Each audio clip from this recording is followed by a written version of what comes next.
Radio Publique Africaine.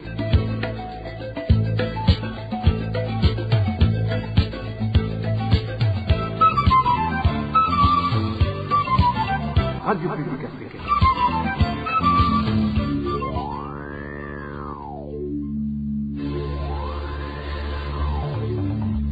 C'est le moment de suivre le journal parlé en français. À la présentation, Josiane Mouzaned.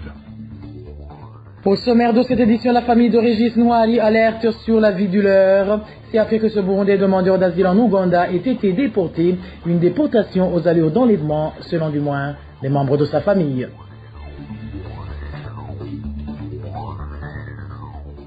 Au moins 3 enfants morts, c'est le bilan provisoire de l'écroulement d'une église de Makamba en plein culte dominical. Vous aurez les détails dans ce journal. Dans ce journal, nous vous parlerons également de plus de 500 enseignants qui demandent d'être rétablis dans leurs droits après 4 mois passés sans percevoir leur salaire. Voilà pour les grandes articulations. Bien le bonsoir chez vous, mesdames et messieurs. Tout de suite, le développement de ces titres.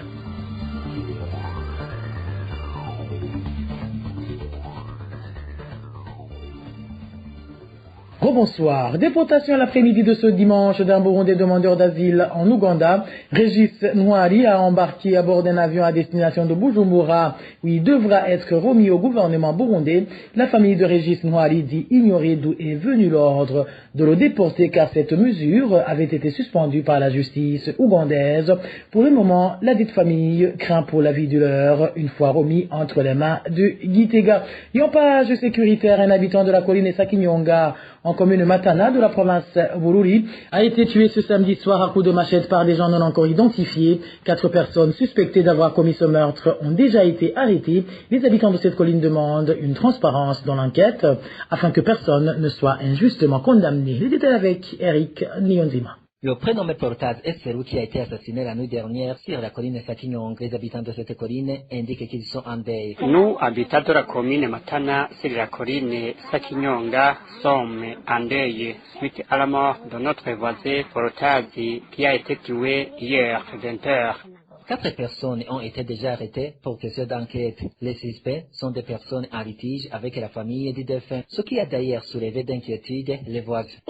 À 10h30, après avoir déjà embarqué les suspects, des gens se sont plaints en indiquant que ceux qui sont arrêtés vont rester emprisonnés pendant quelques années. Vous comprenez qu'ils ne mettent pas en avant le dossier du meurtre, mais plutôt le litige entre eux, lieu, auteur.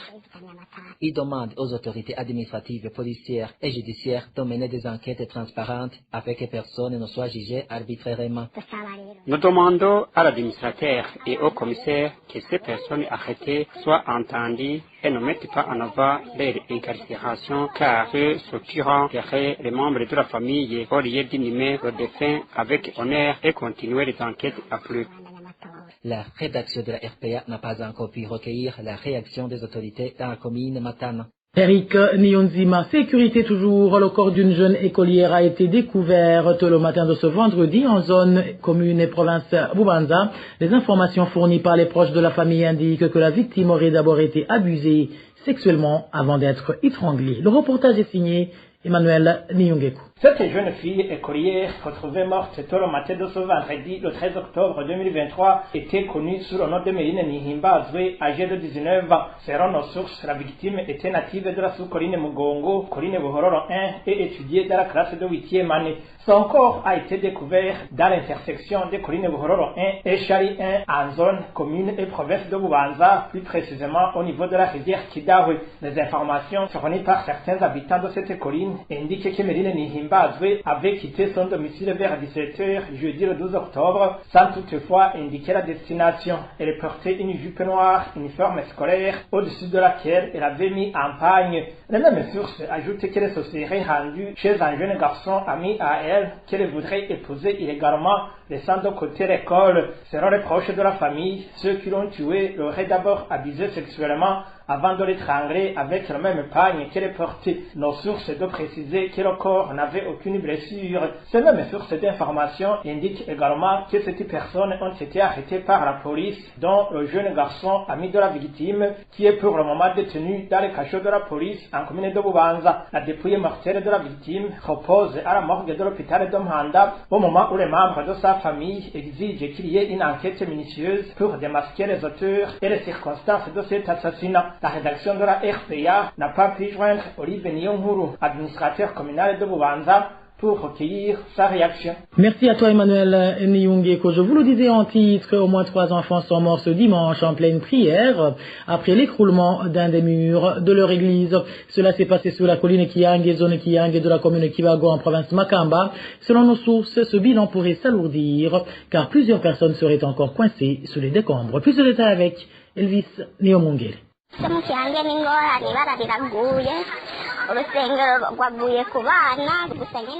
Des pleurs et des lamentations se faisaient entendre parmi les parents de la zone Kiangue, de la colline Kiangue, en commune Kibago. C'était après que l'immeuble en étage de l'église de Pentecôte de Kiangue s'est écroulé sur plus de 50 enfants qui étaient en prière dans la matinée de ce dimanche. Cet accident s'est produit suite à des pluies violentes, mêlées de vent qui sont tombés dans cette localité, comme le témoignent les habitants. Ainsi, notre source dans la zone Kiangue affirme que jusqu'à 14 heures, il y avait 3 cas de décès et 15 blessés, parmi lesquels il y avait des enfants en état très critique.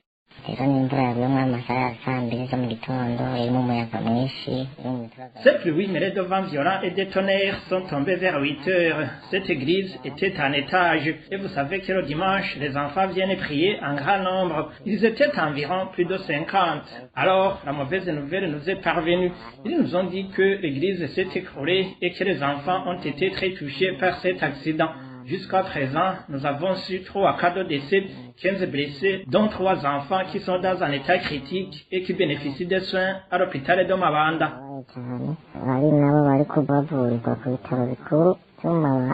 Bien que certaines autorités et bienfaiteurs étaient présents sur les lieux du drame, il y a d'autres enfants dont le nombre exact n'est pas encore connu qui se trouvaient toujours sous les décombres de cette église. Cependant, les habitants font savoir qu'il y a un besoin urgent d'une machine qui les aiderait à enlever les décombres afin de secourir ce qui y reste. Les agents de sécurité, la Croix-Rouge et l'administrateur de la commune de Kibago ont pu se rendre sur les lieux, sauf qu'il y a des enfants qui n'ont pas encore été retrouvés. Les habitants ont essayé d'enlever les briques qui sont tombées sur eux, mais sans y parvenir. Ils sont en train de voir comment une machine peut arriver sur place pour pouvoir trouver d'autres enfants qui sont encore sous les décombres. Ces habitants de la colline Kiangue demandent avec insistance au gouvernement de venir en aide à ces familles qui ont perdu les leurs pour qu'ils puissent les enterrer dignement.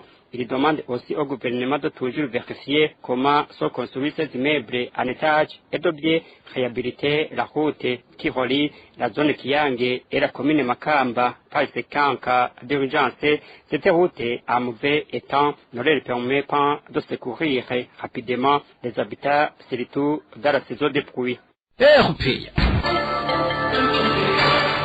En page politique, la volonté du Royaume de la Belgique de collaborer avec la Commission Vérité et Réconciliation CVR en sigle pour faire la lumière sur tous les événements qui ont endeuillé le Burundi est une initiative à saluer, surtout que la Belgique a joué un grand rôle dans l'assassinat du prince Louis Guagasoli. Propos du politique et enseignant d'université, le professeur Charles Nditije, qui craint cependant que le CNDD-FDD n'en fasse qu'à sa tête. Suivez le professeur Charles Nditije. La volonté de la Belgique de travailler avec la Commission Vérité et Réconciliation CVR en sigle pour travailler dans un cadre d'experts indépendants pour faire la lumière sur les événements dramatiques qui ont endeuillé le Burundi est une initiative à saluer parce que la connaissance de la vérité est un passage obligé pour une véritable réconciliation. Cette initiative est d'autant plus salutaire que la Belgique a joué un rôle capital dans l'assassinat du prince Louis Guagasoli. C'est vérifié, ça a été écrit par le Dodo 8.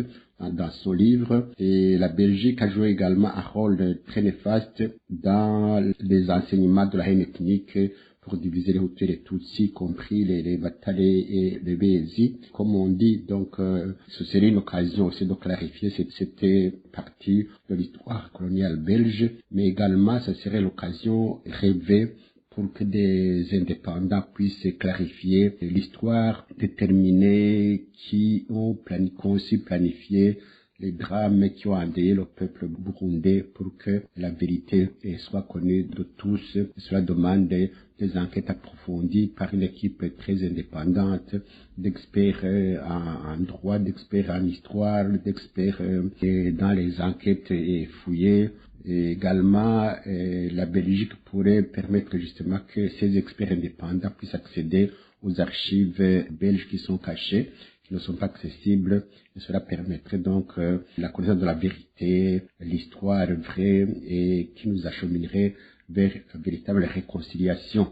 Et malheureusement, nous avons peur. Nous sommes pratiquement convaincus que le CNDD ne l'entend pas de cette oreille, parce que quand on regarde la façon dont travaille l'actuel sévère, c'est une commission qui est au service du pouvoir CNDD qui veut falsifier l'histoire, qui ne veut pas que la vérité vraie apparaisse au grand jour. Constatons que c'est une commission qui a tendance à accuser globalement les Tutsis de tous les drames que le Burundi a vécu, et à innocenter les Hutus, et c'est de manière globale. Et cela ne peut en aucun cas réconcilier les Burundais et encore moins faire triompher la vérité. Donc nous en doutons fortement. Et ne pas permettre la mise en place d'une commission d'experts nationaux et internationaux qui pourrait apporter de la lumière sur tous les événements tragiques qui ont endeuillé le Burundi est une erreur monumentale du CNDD-FDD selon Charles Nditije, car les Burundais resteront dans les divisions et cela aura toujours des conséquences néfastes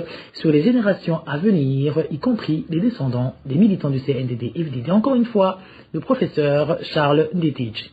Vous me demandez quel intérêt a le CNDD-FDD à ne pas vouloir cette commission d'experts indépendants. Et à mon avis, c'est une erreur grossière que commet le CNDD-FDD parce que tant que la vérité vraie ne sera pas connue, tant que ceux qui ont conçu, planifié ces drames ne seront pas identifiés de façon personnelle, nous resterons dans les divisions, dans les suspicions interethniques. Les Hutus seront globalement condamnés par les Tutsis et vice-versa.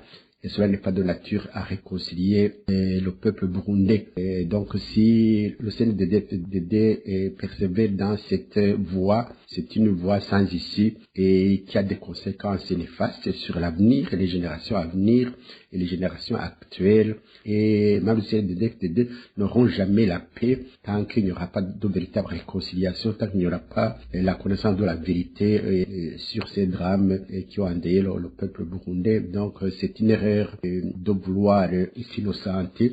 Et le CNDD a peur que les drames qu'il a causés quand il était encore au maquis et surtout quand il a pris le pouvoir depuis 2005 et spécialement dans la crise de 2015.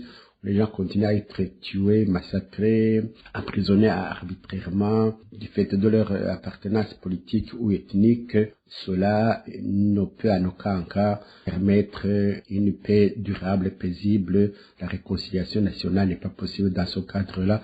Et tant qu'il n'y a pas cette réconciliation, il n'y a pas de bonheur, il n'y a pas d'avenir pour le peuple burundais, même pour les générations futures, et fût-elle celle d'obédience du CNDD-FDD. Donc c'est une erreur monumentale de la part de ce parti de vouloir s'enfermer dans des ghettos ethniques en ignorant la vérité sur les drames qui ont endeuillé le pays. Donc il n'y a pas d'orgueil pour eux, même si ils pensent s'innocenter. C'est pas comme cela que l'histoire se passe.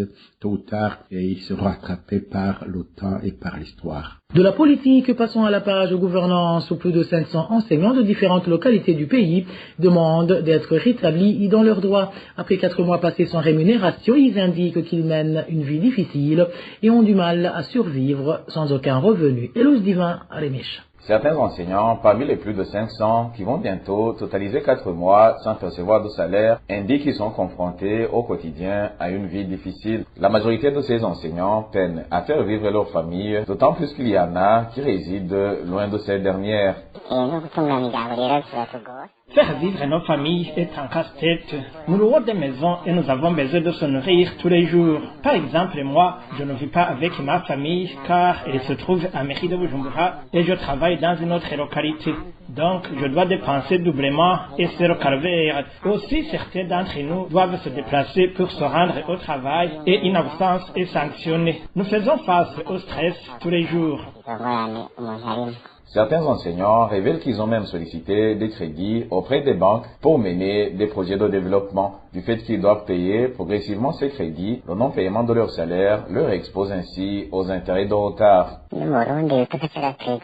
Au Burundi, il est difficile de se développer si tu ne fais pas recours à une demande de crédit. Certains d'entre nous ont contracté des crédits auprès des banques. La fonction publique nous avait donné l'aval pour solliciter ces crédits et comme ça, les banques acceptaient parce qu'elles avaient la garantie que nous sommes des fonctionnaires. Suite à cette période que nous venons de passer sans être rémunérés, les banques enregistrent des intérêts de retard, d'autant plus que le retrait à la source n'est plus possible.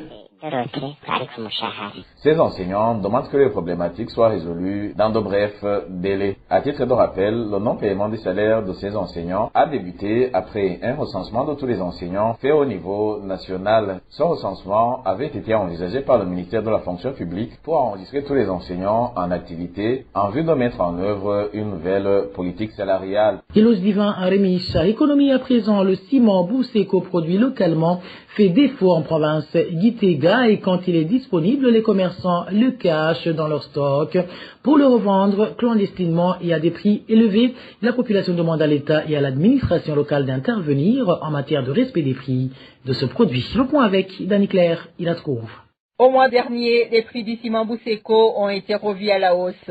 Le prix du ciment Bousseko 32.5 R a passé de 28 500 francs à 38 000 francs pour un sac de 50 kilos, soit une augmentation de 9 500 francs. Quant au ciment Bousseko 42.5 R, son prix a passé de 34 000 francs à 48 000 francs, un sac de 50 kilos, soit une augmentation de 14 000 francs. Ainsi, pas mal de gens croyaient que ce produit n'allait plus connaître une pénurie, mais ça n'a pas été le cas. Le ciment Bousseko a continué à faire défaut comme avant la hausse de ses prix, tel qu'elle explique la population et même les employés des commerçants du ciment. Cela étant, devant les magasins du ciment, on voit les échantillons du ciment importés de la Tanzanie et le ciment appelé Dangote, Simba Bora et Simba Imara, mais on ne voit pas de ciment Bousseko. Néanmoins, quand les employés des commerçants du ciment voient quelqu'un qui semble chercher du ciment, ils s'approchent de lui et lui disent qu'en plus du ciment importé, il y a aussi le ciment Bousseko pour 44 000 francs le sac,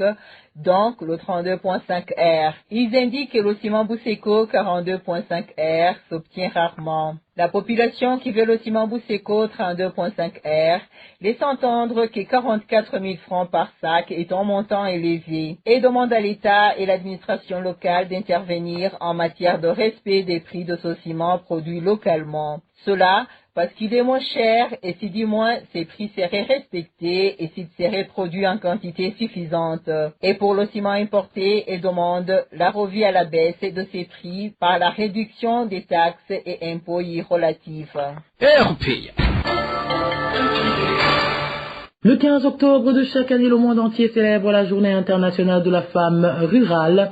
Initiée depuis 2008, elle célèbre et honore le rôle des femmes rurales en reconnaissant leur importance dans le renforcement du développement agricole et rural dans le monde entier. Mel de Saouchimike, ministre burundais de la Solidarité, a indiqué que cette journée est une occasion donnée au gouvernement du monde entier de se pencher sur comment développer la femme rurale. Suivez.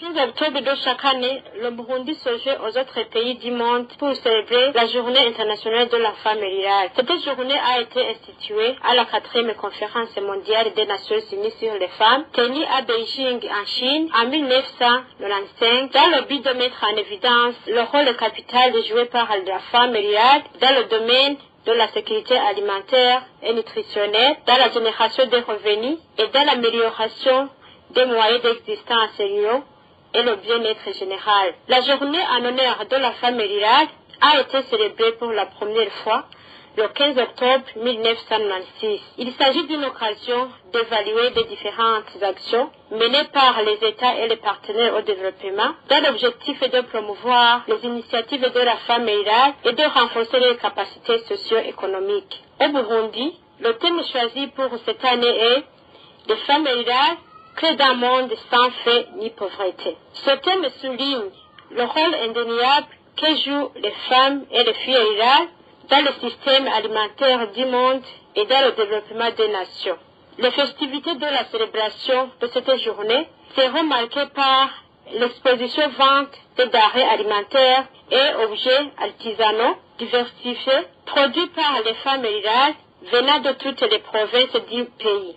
Et s'étendra sur 4 jours, c'est-à-dire du 25 au 28 octobre 2023. Les cérémonies marquant cette journée se dérouleront au chef-lieu de la province d'Orumongue en date du 25 octobre 2023. Nous invitons toute la population en général et celle de la province d'Orumongue en particulier, non seulement à se joindre aux femmes rurales burundaises dans la célébration de cette journée, mais aussi à les soutenir moralement et économiquement en achetant les produits qui seront exposés. Nous souhaitons une bonne fête à toutes les femmes rurales.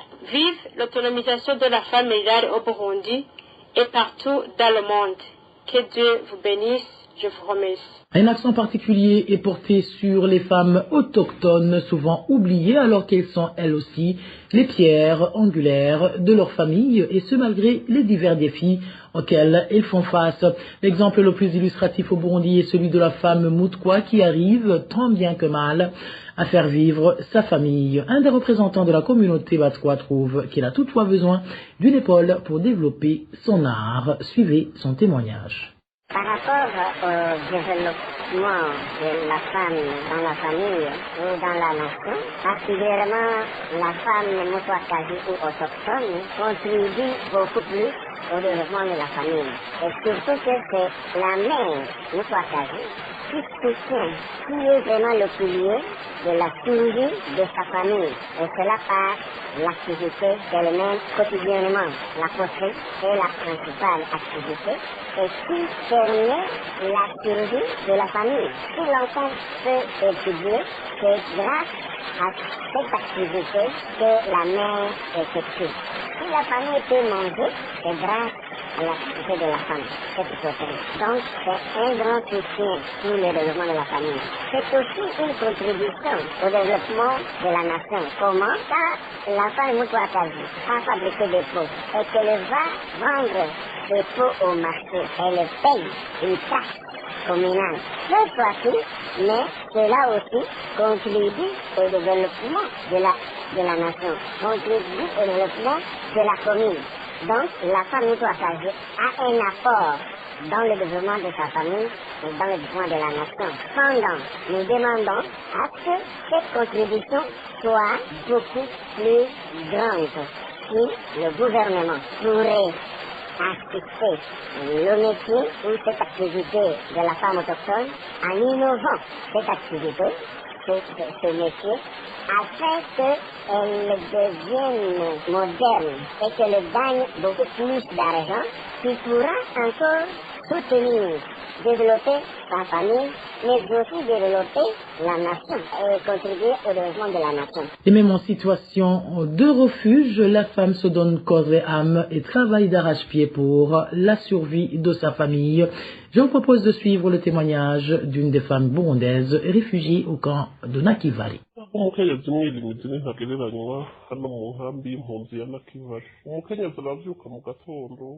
Le rôle de la femme rurale est incomparable dans la survie de la famille ici au camp de réfugiés de Nakivale. La femme se réveille très tôt le matin, met son enfant sur le dos et sa houe sur l'épaule et part à la recherche d'une tâche dans le secteur des Wanyankole. Et n'est même jamais sûre qu'elle trouvera quelqu'un qui puisse lui offrir cette chance. Tout ça, c'est pour la survie de la famille. Alors, si elle parvient à trouver une tâche, Elles passent toute la journée à cultiver, enfants sur le dos, sans rien manger, pour rentrer avec un régime de bananes vertes à la fin de la journée. Une fois à la maison, elle se met à préparer pour la famille le régime de bananes qu'elle a reçu en guise de rémunération. Et tenez bien, depuis le lever du soleil, elle n'a pas pu ni manger ni se reposer. Tout ce combat, c'est pour nourrir la famille et même le mari. Vous savez bien qu'il n'est pas aussi facile que les hommes trouvent du travail dans ce camp. Donc, la femme s'occupe de tout le monde. Et s'il advient que l'homme tombe sur une tâche qui lui fait gagner une petite somme d'argent, il peut même ne pas penser à la famille, mais plutôt passer d'abord prendre un verre quelque part pour finalement rentrer ivre. Donc, en peu de mots, je dirais que les femmes réfugiées dans ce camp travaillent trop dur pour la survie de la famille et sont prêtes à faire n'importe quel travail pourvu qu'elles gagnent de quoi assurer la survie de la famille.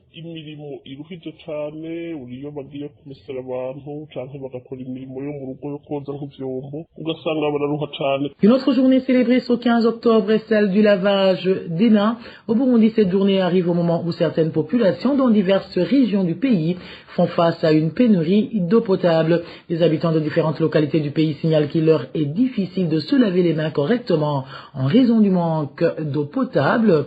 Il arrive même qu'il manque de savon pour se laver les mains en raison du coût élevé de la vie. Je vous propose d'écouter les témoignages de certains Burundais qui se sont confiés à la RPA. Vu l'importance de se laver les mains, cette journée mondiale du lavage des mains revêt une signification considérable. Cependant, le problème réside dans le manque d'eau. Par exemple, ici au chef-lieu de la province Rutana, on peut passer des semaines sans aucune seule goutte d'eau ne coule dans nos robinets. Cela pose un grand obstacle pour le lavage des mains. Un autre défi est lié à l'augmentation des prix des diverses marchandises, ce qui rend difficile l'acquisition de savon pour se laver les mains. Quand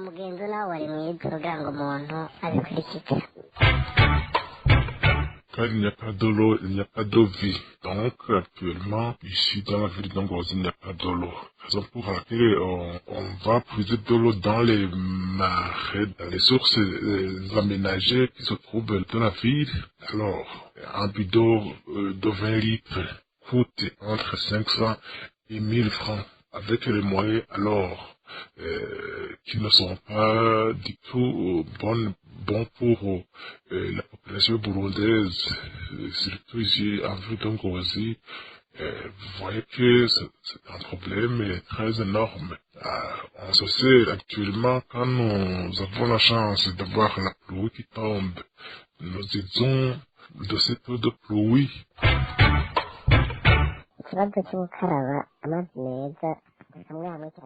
La pénurie d'eau est un problème majeur. Dans ma localité, nous disposons d'un seul robinet public pour l'ensemble du centre. Il est donc extrêmement difficile de se laver les mains correctement. De plus, nous sommes confrontés à des difficultés financières qui nous empêchent d'acheter du savon. Auparavant, nous pouvions acheter le savon pour 200 ou 300 francs, mais actuellement, il faut au moins 1000 francs pour le payer. Ainsi, deux problèmes se dressent devant nous pour le lavage des mains, le manque d'eau potable et de savon.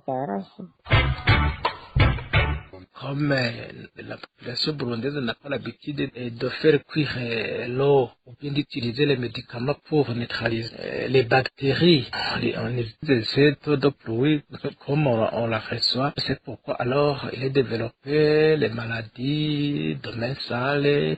Donc cet effet alors arrive un moment où actuellement il n'y a pas de l'eau. Et voilà, amis fidèles de la RPA, c'est par ici que prend fin le journal en français de ce dimanche 15 octobre 2023.